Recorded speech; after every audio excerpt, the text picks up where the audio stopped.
भारतीय संस्कृति में यज्ञ, योग एवं आयुर्वेद जैसी अमूल्य विद्याएं हैं, जिसका मूल है वेद। इतिहास की ओर दृष्टि डालें तो भगवान राम, भगवान कृष्ण से लेकर राजा महाराजाओं, ग्रामवासियों व अरण्यवासी ऋषियों की कुटियों तक नित्य व नैमित्तिक यज्ञों का प्रचलन देखने को मिलता है। 10 साल पुराना केस है हार्ट का, और मैंने स्वयं इनको देखा 10 साल पहले, तो एकदम लकड़ी हो गई थी, एक बिल्कुल ऐसी ऐसा हड्डी दिखाई देती थी। और इनको डॉक्टरों ने बोल दिया था कि अब ये बचेगी नहीं, अब ये अंतिम ये है, अगर तुमने ऑपरेशन नहीं करवाया तो थोड़े दिन की मेहमान हो। अब उनके स्वयं मुंह से सुनेंगे कैसा लगा यज्ञ में आने के बाद। मुझे अटैक आया था, ये मुझे बाद में मालूम पड़ा। मेरे को चक्कर आया, मैं गिर गई, तो मुझे भक्ति वेदांता हॉस्पिटल में, पहले साईं में नीचे मैं एडमिट किया। वहाँ से बोला कि सीरियस केस है। उसने 5-6 घंटा ट्राई किया, लेकिन उसके बाद मुझे भक्ति वेदांता में भेजा। तो 3 दिन के बाद मुझे होश आया। डॉक्टर लोगों ने टोटल घर वालों को जवाब दे दिया, बोला भी ऊपर वाले के हाथ में। लेकिन भगवान की कुदरत है कि मैं आज भी जिंदा हूँ डॉक्टर साहब की वजह से। मैंने बोला कि मुझे ऑपरेशन कराना नहीं है। वो टाइम पे हमारी हस्ती भी नहीं थी इतनी, लेकिन फिर सब लोगों ने बोला कि कैसे चलेगी। मैंने बोला अभी भगवान के ऊपर मैं छोड़ देगी। 1 हफ्ते के बाद हमारे नेबर है ना, उसने बोला एक काम करो ना, तो इधर हवन में जाया करो। फिर मैंने ना थोड़ा थोड़ा हंसते, पहले रिक्शा में आती थी, ऐसा कर करके बैठना सीख गई। फिर वहीं पे मैंने ये किया, करीबन 1 महीना गया, 2 महीना गया, मेरे में रिकवर आने लगा। करीबन मेरे को 2 साल के बाद वापस में मेरे को बोला कि आप एक बार चेकअप तो कराओ ना, देवेंद्र सिंह ने बोला। मैंने बोला ठीक है, मैं करा देती हूँ। लेकिन मुझे भगवान की दया से कुछ भी नहीं निकला। और वो डॉक्टर हैरान हो गए कि क्या बात है, आप जो 15 दिन जीने वाली औरत आज इतने सालों से आज मैं आप सबके सामने हूँ। एक लड़का है, मैं इसका भी इंटरव्यू करवा दूँ, ये साक्षात है। ये जब चलता था, तिवारी बहन जी ने भी इन्होंने देखा, वो ऐसे चलता था ये। तो ये जो है गिर जाता था बेचारे को, सीधा साधा, और बोलता भी, स्पीच साफ नहीं आती थी बिल्कुल। तो इसको मैंने एक दिन बोला तू यहाँ पे आया कर बेटा, यहाँ हवन में बैठा कर। उस दिन से ये हवन में आने लगा। हवन आवाज ऐसे ऐसे बोलता था धीरे। तो मैंने कहा तू इसमें बैठा कर, रोजाना आने लगा कंटिन्यूस। उसका परिणाम क्या हुआ, स्पीच भी थोड़ी आने लगी। और आज मंत्र सुनाएंगे आपको, चलो खड़े हो जाओ, तुम्हारे सामने ये बोल के सुनाएगा। ओम भूर्भुवः स्वः तत्सवितुर्वरेण्यं भर्गो देवस्य धीमहि धियो यो न प्रचोदयात्।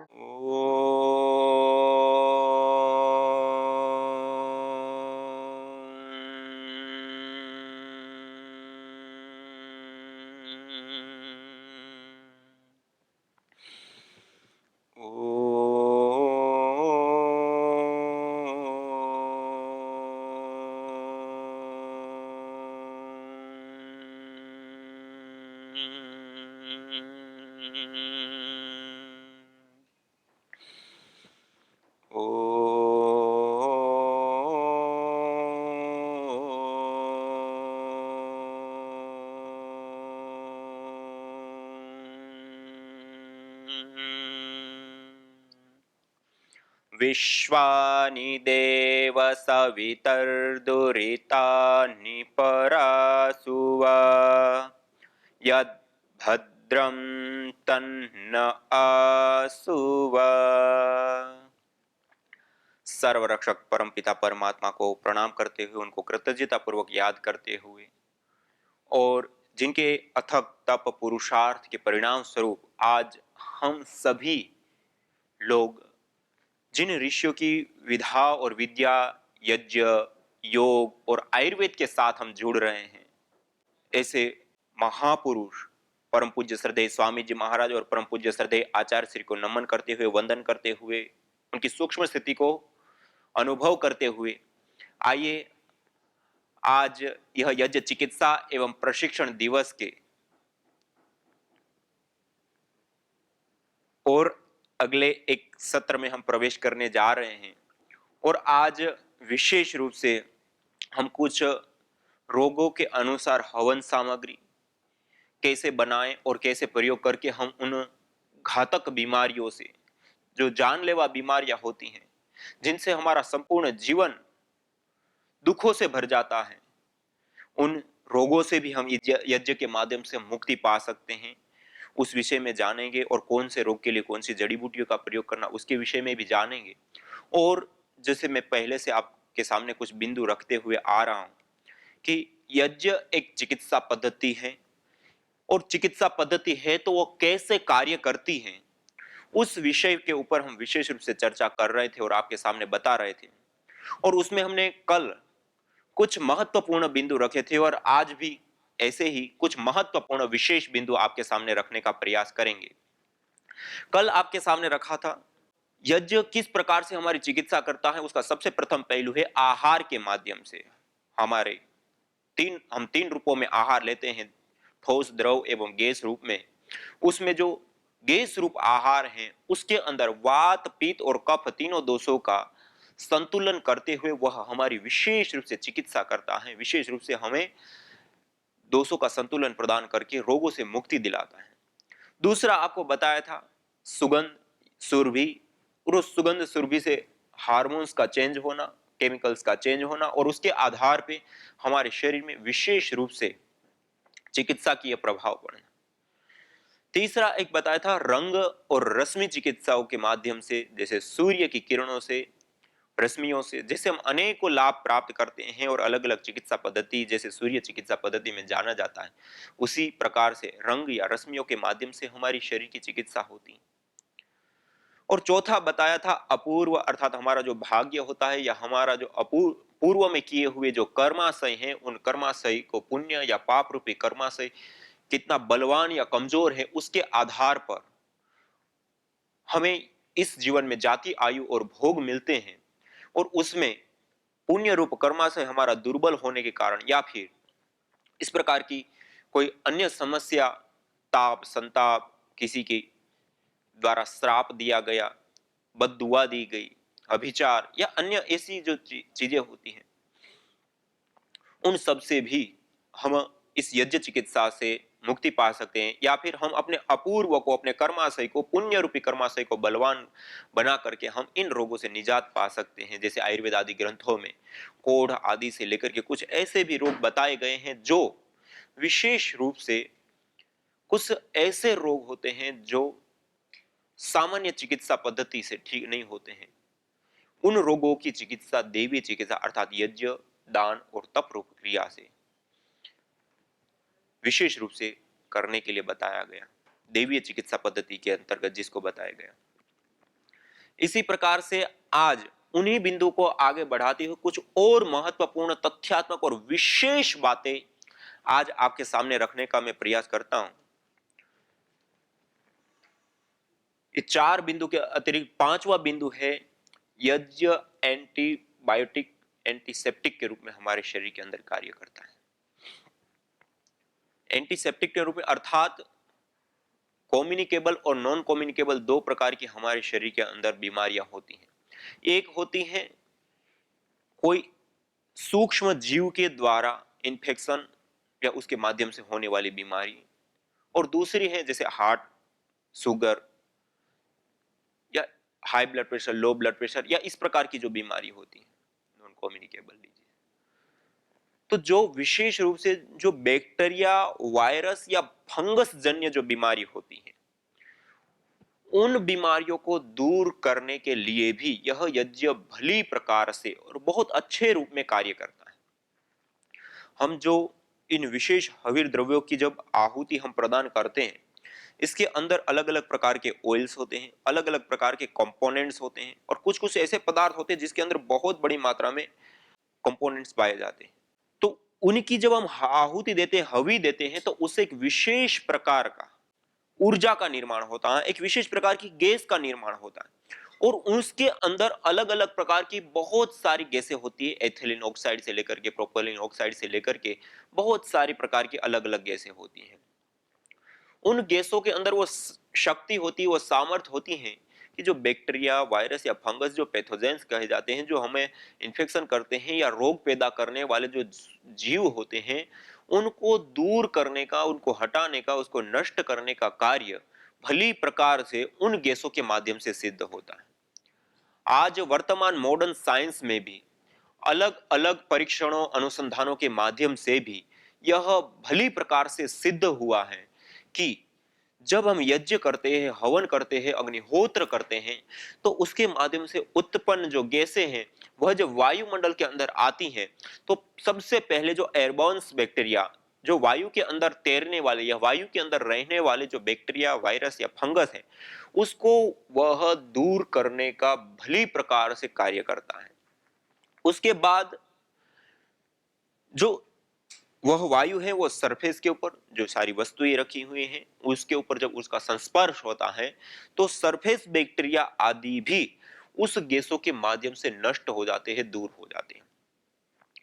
लखनऊ में बॉटनिकल इंस्टीट्यूट में जो कार्य हुआ, वहां पर एक कमरे के अंदर छोटा सा यज्ञ किया गया और उस यज्ञ करने के बाद उन गैसों को उस कमरे के अंदर पैक करके उसी में फैलने दी गई और उसके अंदर अलग अलग प्रकार के कई सारे इन्फेक्शन, एक तो बाहरी इन्फेक्शन होते हैं और दूसरा कुछ किडनी, लीवर आदि को भी विशेष रूप से प्रभावित करने वाले बैक्टीरिया, लंग्स के भी जो अलग अलग बीमारियों के बैक्टीरिया होते हैं, उन अनेकों प्रकार के अलग अलग बैक्टीरिया को उन्होंने उसके अंदर रखा है अलग अलग सैंपलों में।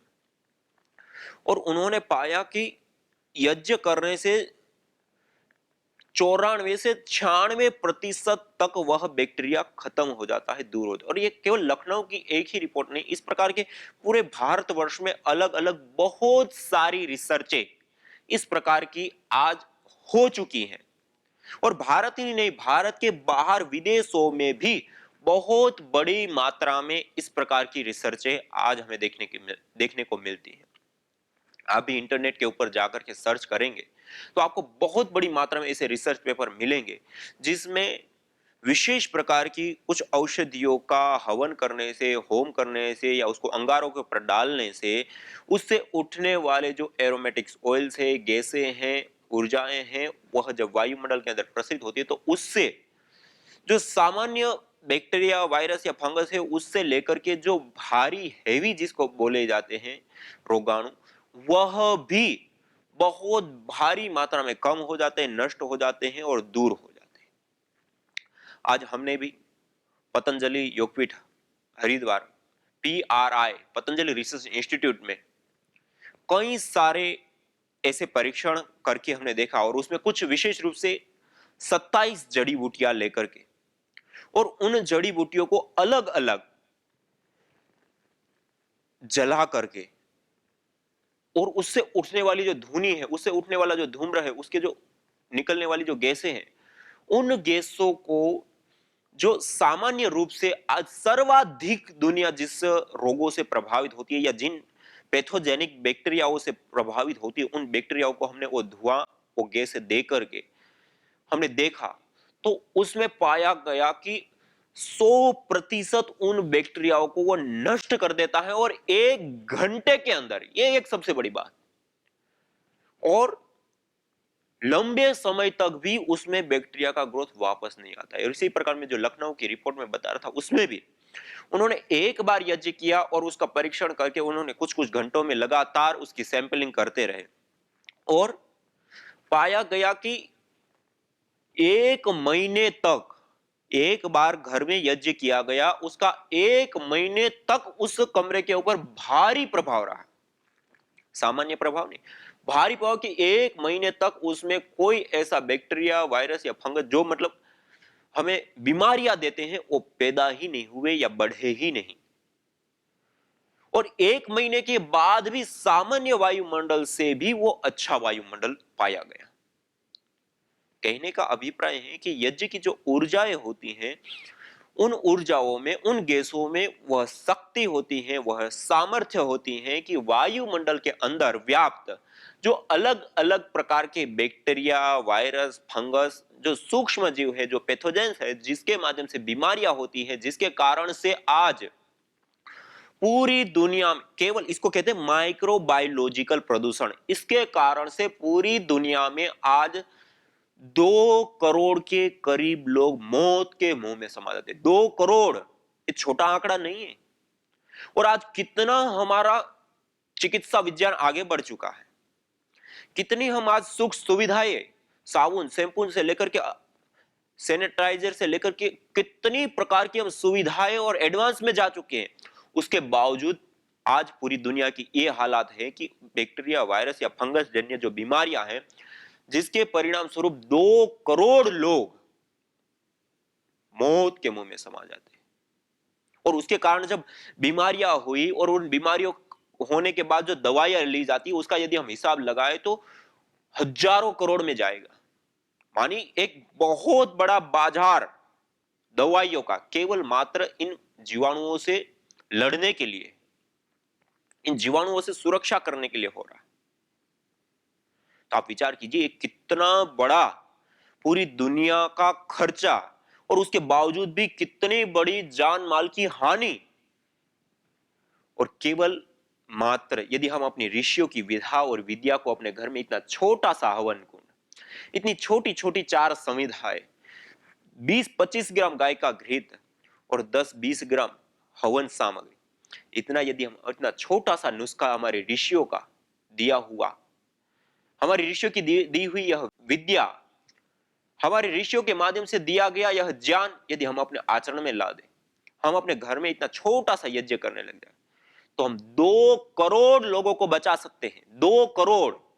और इतना ही नहीं, हजारों करोड़ का जो व्यापार है दवाइयों का, उसको हम रोक सकते हैं केवल मात्र इस छोटे से नुस्खे को अपनाने से, केवल मात्र इतने छोटे से यज्ञ को अपना। इसलिए पारस मणि है, बहुत कीमती है, इसलिए इसको देवीय कर्म कहा गया, सामान्य कर्म नहीं है। इस यज्ञ को अपनाने से हमारे वायुमंडल के अंदर और सरफेस के ऊपर या अलग अलग डिजीज के जो बैक्टीरिया, वायरस आदि होते हैं, वो नष्ट हो जाते हैं, दूर हो जाते हैं। और कई सारे अणु, टाइफाइड के बैक्टीरिया 2 घंटों के अंदर खत्म हो जाते हैं। इसी प्रकार से जो लंग से संबंधित विशेष रूप से इफेक्ट करने वाले जो बैक्टीरिया होता है, 1 घंटा, आधा घंटा, और कुछ ऐसे बैक्टीरिया जैसे निमोनिया आदि, कुछ ऐसी चीजें कही जाती है,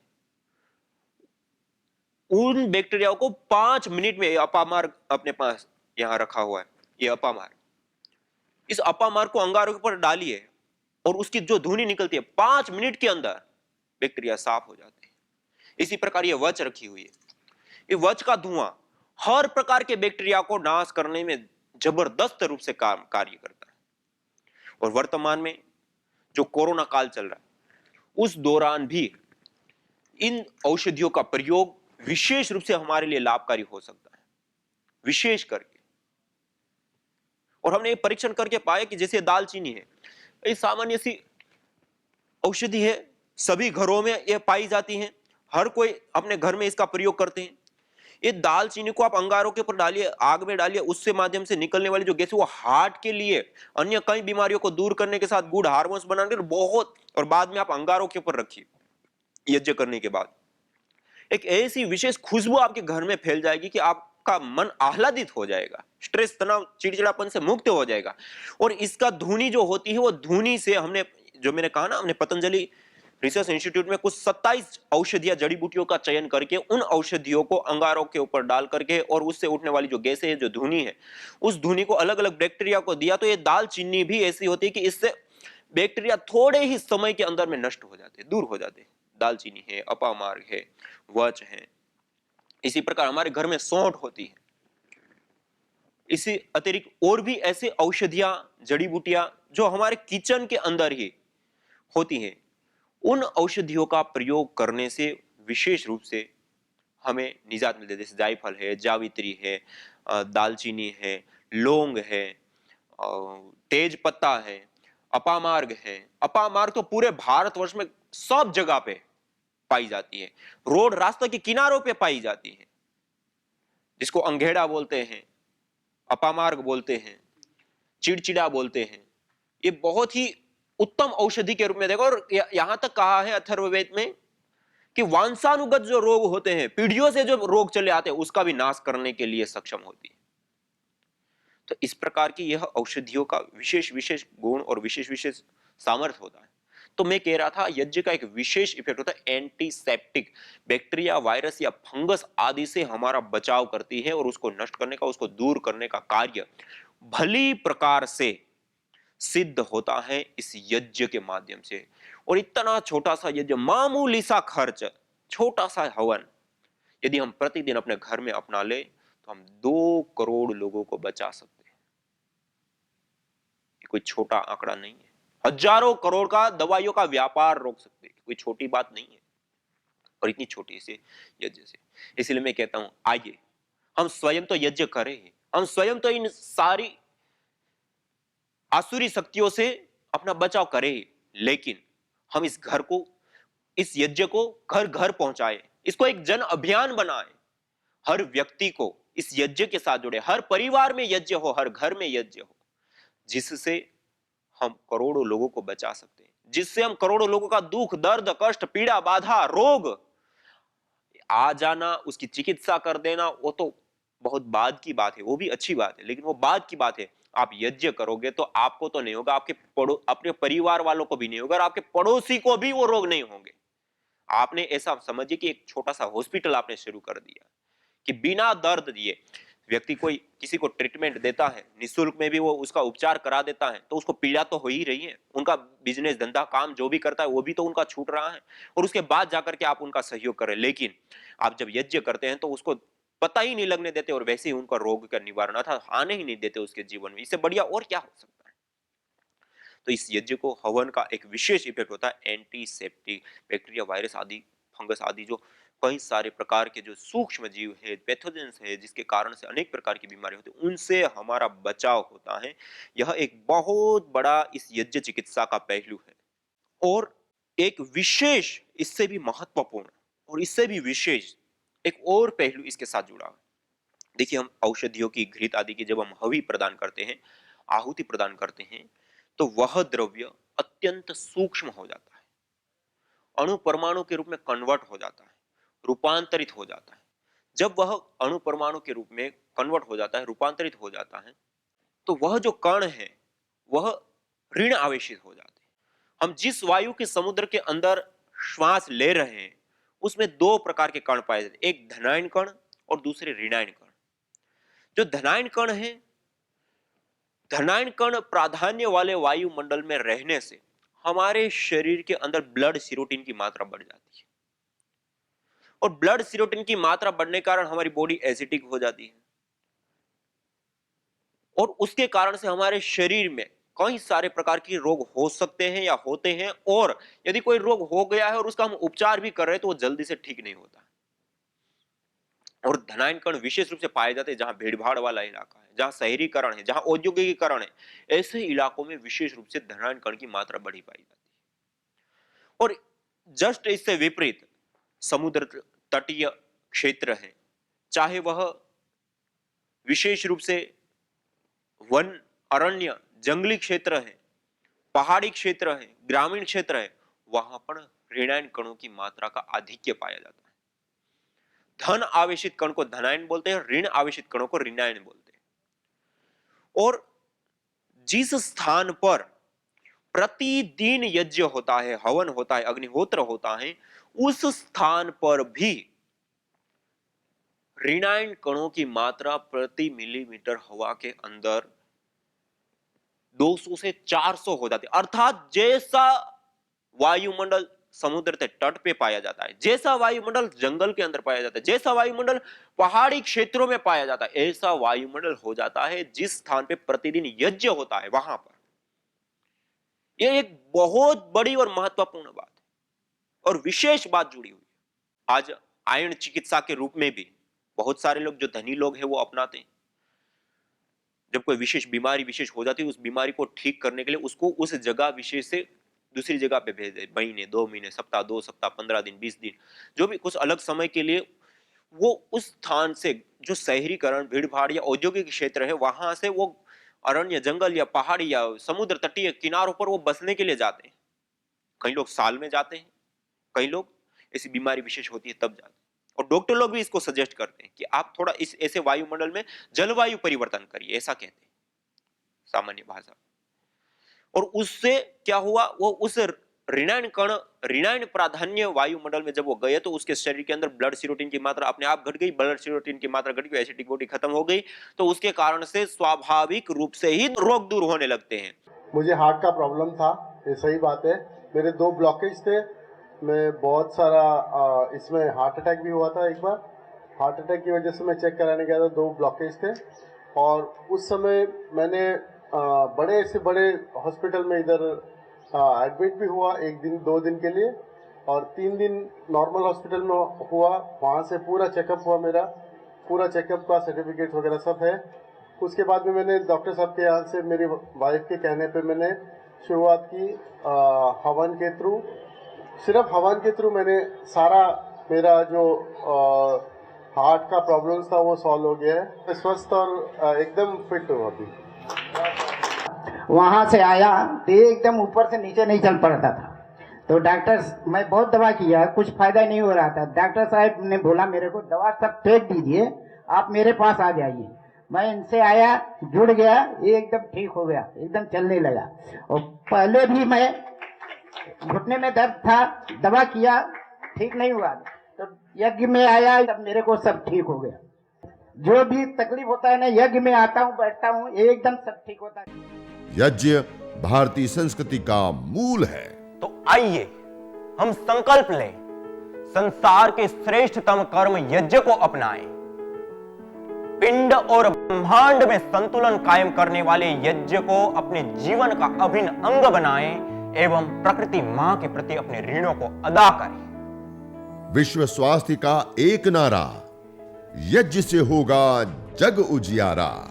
भारतीय संस्कृति की अमूल्य विरासत यज्ञ की महिमा को जानने हेतु वैदिक चैनल पर प्रतिदिन प्रातः एवं सायं 11:30 बजे यज्ञ महिमा कार्यक्रम से जुड़ें। विशेष जानकारी हेतु संपर्क करें। मोबाइल 9068565306।